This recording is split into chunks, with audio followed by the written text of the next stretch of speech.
Goeiemôre liewe gemeente en baie welkom by die SA gemeente in Guildford se aanlyn diens vanoggend. Dis vandag Palm Sondag, volgende Sondag hou ons Paasfees en eintlik ongelooflik om te dink dat ons nog 'n keer om die son is, né? Nee? Kom ons sit net so, dan bid ons saam. Here, wanneer ons terugdink aan die laaste jaar, kan ons so duidelik die tye sien dat u goedheid en u guns ons agtervolg het, ons vasgedruk het, ons vasgevang het, om u seën aan ons te bewys. En wanneer ons nou nader aan Paasfees kom, Here, soveel te meer, dat ons kan onthou die goedheid en die guns wat van daardie kruis afgedrup het. Vandag, Vader, kom gee ons vir u ons tyd, ons aandag, al ons denke, ons sinne, en ons is teenwoordig, Here, nou in hierdie oomblik, om van u te hoor. Dankie, Here, dat u gekies het om vandag ook hier by ons te wees. Amen. Nou ja, soos ons gesê, dis Palm Sondag vandag, en teen die einde van hierdie week so baie kritiese goed gebeur in die lewe van Jesus en van sy disippels, wat nie net die hele uiteinde van hulle lewens sou verander nie, maar ons sin ook. Nou vir 'n verandering sluit ons nie by die storie aan op daardie Palm Sondag nie, maar op die vooraand van Jesus se kruisiging. As jy wil saamlees, Johannes 13 vanaf vers 12. Daar staan: Nadat Jesus hulle voete klaar gewas het, het hy sy boklere aangetrek en weer aangelê by die ete. En hy sê toe vir hulle: Verstaan julle wat ek gedoen het? Julle noem my leermeester en Here, en reg so, want ek is dit. As ek dan, wat julle Here en leermeester is, julle voete gewas het, moet julle ook mekaar se voete was. Ek het vir julle voorbeeld gestel, en soos ek vir julle gedoen het, moet julle ook doen. Hoe waar is dit tog nie? 'n Slaaf is nie belangriker as sy eienaar nie, en 'n gestuurde ook nie belangriker as die een wat hom gestuur het nie. As julle hierdie dinge insien en julle eie maak, sal julle gelukkig wees as julle dit ook doen. Nou toe ek Shahida Jafta se Facebook post lees met hierdie T-hempie van haar, toe tref het daar maar diep. Want ek het ook morsig na die Here toe gekom. Kans is goed, jy het ook. Maar dis nie waar hierdie storie stop nie. Sien, hy het ons te lief om ons te los soos wat ons by hom aangekom het. Hy wil my morsigheid afval en my mooi maak, my soos hy maak. En as hy vandag hier was, sou hy sy dafsepie vat en sy beste gaste badkamer handdoekie en kniel tot op my vlak en begin om my heeldag kaalvoet in die tuin se voete te was. Maar nou is die vraag, wat doen ek volgende? Want sien, die liefde waartoe Jesus ons roep, is nie net 'n aantrekkingskrag nie. Dis 'n aksie. Daar's 'n verskil tussen die wat glo en die wat volg. Ons wil volgelinge van Jesus wees. Nou uit die Joodse kultuur en die Joodse manier van leer, Joodse disippelskap, leer ons nogal 'n paar goed. Wanneer die Joodse rabbies leer, sien ons dat hulle baie visueel is. Ons sien dit uit Jesus se vele voorbeelde en gelykenisse. Dit was alles baie visueel uitgebeeld. Wanneer hy stories vertel, kyk hy na iets en hy sien iets raak en sy disippels sien dit dan ook raak. Hy sien 'n boer wat saad saai, 'n skaap wat verdwaal, 'n wingerd, 'n geldjie wat wegrol, 10 lampies wat flikker en doodgaan. Hy sien 'n seun wat op 'n vliegtuig klim UK toe. En dit leer hulle om met ander oë te kyk na die wêreld om hulle. En wanneer hulle dit doen, dan word hulle aksies ook anders. Hulle beweeg word anders, want hulle kyk word anders. En uit die Joodse disippelskap sien ons ook dat wanneer jou rabbi beweeg, dan beweeg jy. Jy weet nooit wanneer jou rabbi gaan begin praat nie, so jy wil naby hom bly. Jy mag dalk deur 'n veld loop en dan begin hy te praat. Jy mag dalk by die tempel wees en dan begin hy te praat. Jy is dalk op 'n boot op die see van Galilea en dan begin hy te praat, so jy wil sorg dat jy naby aan hom bly. In die wêreld van Jesus se tyd, as jy 'n spesifieke rabbi wou volg, wou jy net soos hy wees. Jy wou nie geweet het wat hy weet nie, jy wou voel soos hy voel en klink soos hy klink, jy wou proe soos jou rabbi proe, wanneer mense sy woorde indrink. So wanneer jy 'n rabbi sou volg in daardie wêreld, wou jy nie net op elke moontlike wyse in hom glo nie, jy wou 'n navolger van hom wees, sodat jy kan leer en meer soos hy word, meer soos hy lyk, meer soos hy beweeg. Want wanneer dit gebeur, word jy sy vernoot. Maar vernote in wat? Wat is dit waaraan ons onsself verbind? Nou in Hebreëus is daar 'n term, tikkun olam. Nou dit verwys na die herstel van die wêreld. En wanneer ons terugkyk, om vorentoe te kyk, dan sien ons hoe dat Jesus hier, vandag, besig is om die wêreld heel te maak. Hy bring 'n diepgaande restaurasie, 'n vernuwing, herstel. En dis hoekom hy nie gepla word deur stikkende goed nie, want hy self is die hersteller. Ons hardloop weg as die drama kom. Hy hardloop vorentoe, want hy weet, hy kan verandering bring. So, wanneer ons sê dat ons volgelinge van Jesus is, sê ons ook dat ons aktief wil deel wees van hierdie tikkun olam, die herstel van die wêreld. Sê ons dat ons nie langer gaan wegdraai van drama nie, dat ons vorentoe gaan, dat ons sal beweeg. En wanneer Jesus besluit om aksie te neem, bied hy nie aan om die disippels se dagsakke te dra of hulle kinders se skoolgeld te betaal nie. Hy kom so naby, dat hy aan hulle baie stowwerige voete kan vat. En toe dink ek nou so daaraan, Jesus het nie aangebied om hulle voete te was, toe hy hulle net eers daar van die skuite afgeroep het, of uit HMRC se kantoor nie, of uit die politieke veldtog se bus nie. Nee, 3 jaar lank stap hy eers saam met hulle, eet hy saam met hulle, drink hy saam met hulle, slaap hy saam met hulle, lag hy saam met hulle, huil hy saam met hulle. En na 3 jaar, vertrou hulle hom genoeg om hulle vuil voete vir hom te gee, om te was. Dit wat Jesus doen, is egter nie net gee nie. Dis 'n belegging. Wanneer Jesus sy disippels se voete was, doen hy dit nie net vir daardie oomblik nie. Hy lê 'n saad in hulle harte. Hy los nie net 'n indruk nie, hy los 'n voorbeeld. Ons lees in Johannes 13 vers 15, ek het vir julle 'n voorbeeld gestel, sodat julle ook kan doen, soos ek vir julle gedoen het. Liefde is nie net 'n oomblik van vrygewigheid nie. Dis 'n langtermyn belegging in mense se toekoms, in mense se toekoms in God se koninkryk. Nou as die tikkun olam, die herstel van die wêreld op die spel is, as Jesus mense gaan uitkies om saam met hom die wêreld te herstel, wie gaan hy kies? Seker maar die sterkste, die vinnigste, die slimste, die beste. Sekerlik. Kom ons lees Matteus 10, vers 1 tot 4. Daar staan: Jesus het sy 12 disippels na hom toe geroep en aan hulle die volmag gegee om onrein geeste uit mense te dryf en elkeen met 'n siekte of kwaal gesond te maak. En hier volg die name van die 12 apostels. Eerstens Simon, ook bekend as Petrus, en Andreas sy broer, vervolgens Jakobus, die seun van Zebedeus, en Johannes, sy broer, Filippus en Bartolomeus, Thomas en Matteus, die tollenaar, Jakobus, die seun van Alfeus en Tadeus, Simon, die ywerraar, en Judas Iskariot, wat Jesus sou uitlewer. 2 broers, Jakobus en Johannes, die seuns van Zebedeus. Nou ons lees in die Bybel dat Jesus self vir hierdie twee 'n bynaam gegee het. Hy noem hulle, Markus 3 vers 17 lees ons, hy noem hulle die manne van die donder. Nou hoekom sou Jesus nou juist daardie naampie vir hulle uitgedink het? Ons kry 'n leidraad in Lukas 9. sien, in die Joodse antieke wêreld sou gasvryheid alles wees.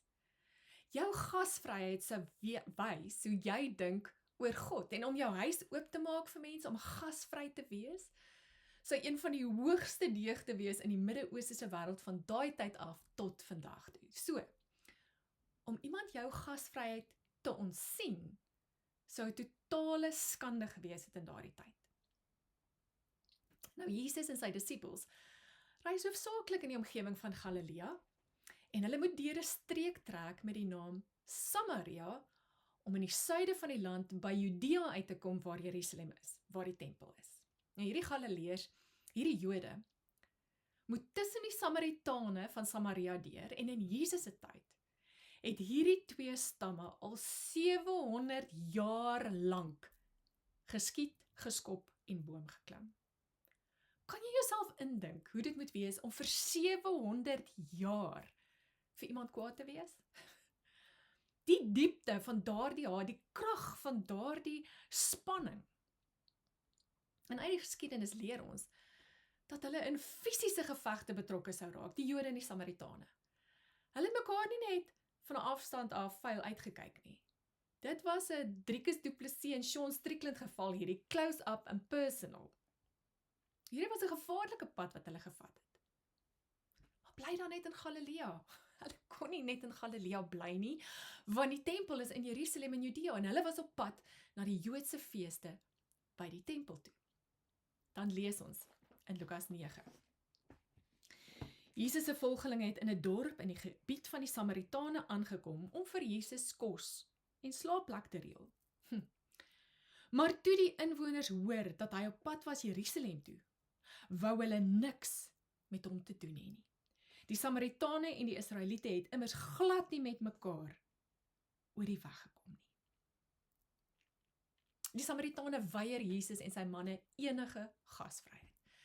Dis so goed soos 'n klap in die gesig. Dis 'n belediging van epidermiese proporsies, dis 'n belediging vir hulle hele kultuur. En toe Jakobus en Johannes dit hoor, die twee boeties, toe vra hulle. Jakobus en Johannes was op die plek woedend. Here, sê net die woord. Dan vra ons vir God om vuur uit die hemel te stuur om al hierdie mense te verbrand. Jo, wat 'n storie. In die eerste plek, hierdie manne vra hierdie vraag asof hulle dink hulle kan dit doen. En dit laat my wonder of hulle dit dalk al van tevore probeer het. Maar hierdie is volgelinge van Jesus. Hulle is veronderstel om besig te wees om te leer hoe dit is om Jesus te wees. Maar die Samaritane was onvriendelik, ongasvry en ongeskik. En Jakobus en Johannes wil vuur op hierdie ouetjies laat neerreën totdat daar niks oorbly nie. Maar dan draai Jesus na hulle toe en hy sê, nee manne, ons is nie hier vir braai nie. Nee, julle kan nie die dorpies afbrand totdat daar niks oorbly nie. Ons is hier vir die tikkun olam. Onthou julle nou weer. Nog steeds kies hy hulle morsige, maar moedige manne, terwyl hy geweet het daar gaan hierdie oomblikke kom. Ons gaan terug na ons lys, Matteus 10. Filippus en Bartolomeus, Thomas en Matteus, die tollenaar, belastinggader, Jakobus seun van Alfeus en Tadeus, Simon is 'n loot wat aan die groep gewapenes behoort het, en Judas Iskariot wat vir Jesus sou verraai. Nou let nou op na Matteus, die skuldeiser, en Simon, die een wat aan die groep gewapenes behoort het, die seloot. Albei se beroepe in daardie wêreld word genoem in hierdie gedeelte. Moet belangrik wees. Nou as ons nou 2000 jaar terugstap, sal ons sien dat die Joodse belastinggaarders en die Joodse selote, gewapenes, op die verste ente van die kulturele spektrum was. Die belastinggaarders was kop en een mis met die Romeinse Ryk. Hulle vorder belastings in en stuur dit dan Rome toe, maar hulle was hensoppers, niks anders as verraaiers nie. Dink maar aan Saggeus. Nou in daardie tyd was dit een van die skandelikste professies wat 'n mens kon hê in die wêreld waarin Jesus geleef het. As jy 2000 jaar terug vir die ontvanger gewerk het, was jy en jou hele familie vasgeanker deur skande, want jy het met die onderdrukkers saamgespan, hulle het jou in hulle sakke gehad. Jy was 10-1 nog oneerlik ook, want as Rome 10% wou hê, dan vra jy jou bure en hulle bure 12%, en jy pak die ekstra 2. Die mense het belastinggaarders verag. Maar diegene wat die heel minste ooghare gehad het vir die belastinggaardes, was die selote.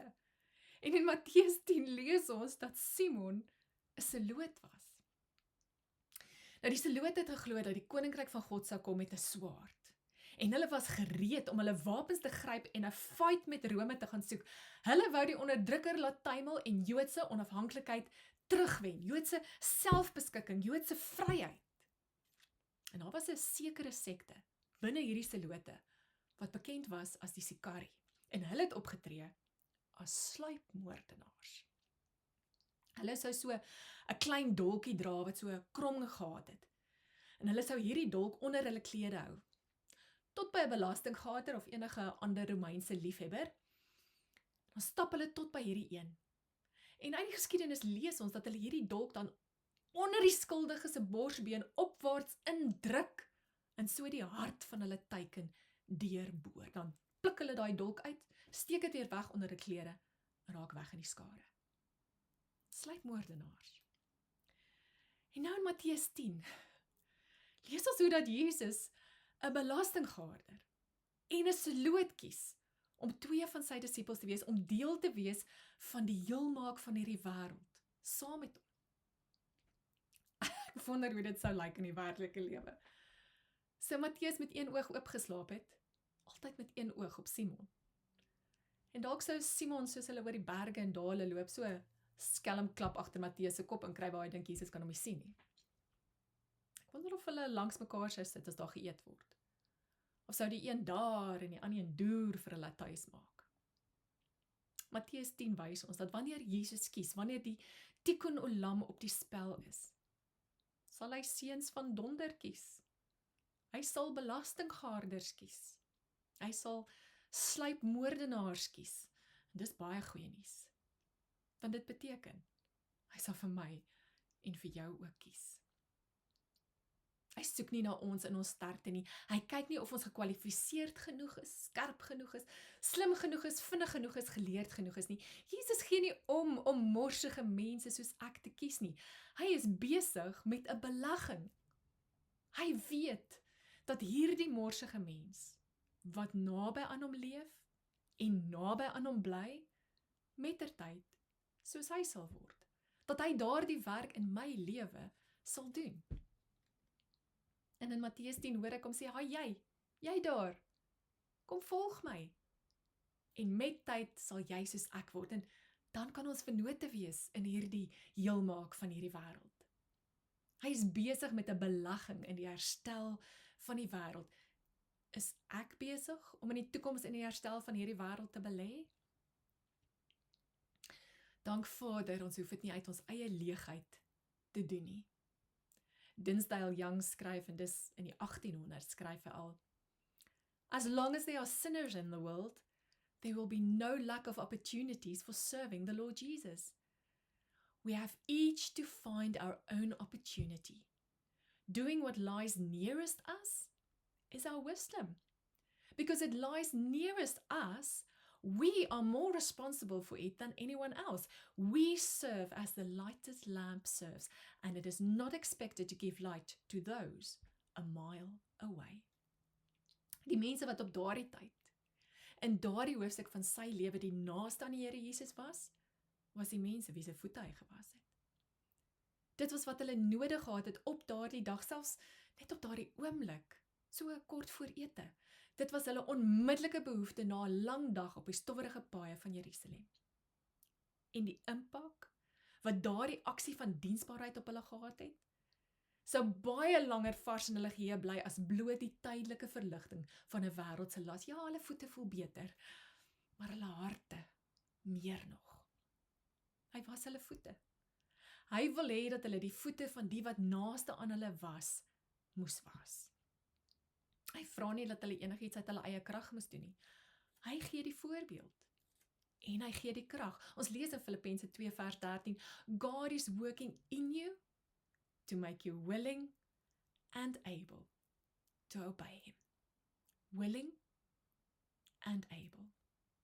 As 'n frase in Israel wat sê, "The living God meets us right where we are. He never leaves us there.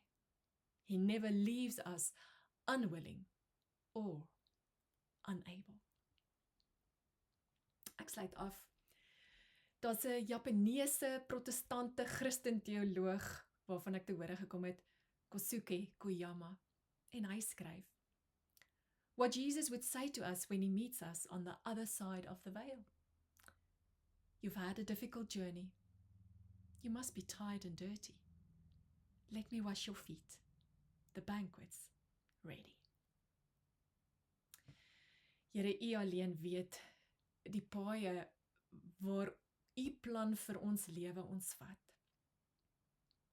Here, maar maak nie saak waar die paaie ons vat nie. U maak ons willing and able. U sou nie gesê het ons moet voete was as dit nie so was nie. Here, vandag bid ek vir elkeen wat hier luister, Here, dat U sommer nou in gedagtenis sal bring iemand wie se voete ons kan was, welke manier ook al. Here, dat U elkeen van ons willing and able sal maak, dat ons dit nie sal laat gaan voordat dit gedoen is nie, dat die Heilige Gees ons gedurende deur daaraan sal herinner. En laat dit ook nie net 'n eendag ervaring sal wees nie, Here, maar dat ons voortdurend sal kyk en sal soek vir geleenthede om te doen soos wat U gedoen het. Om voete te was soos wat U gewas het. Dankie, Here. Ek het morsig na U toe gekom, maar U het my voete gewas. En ek kan nou ook. Dankie, Here.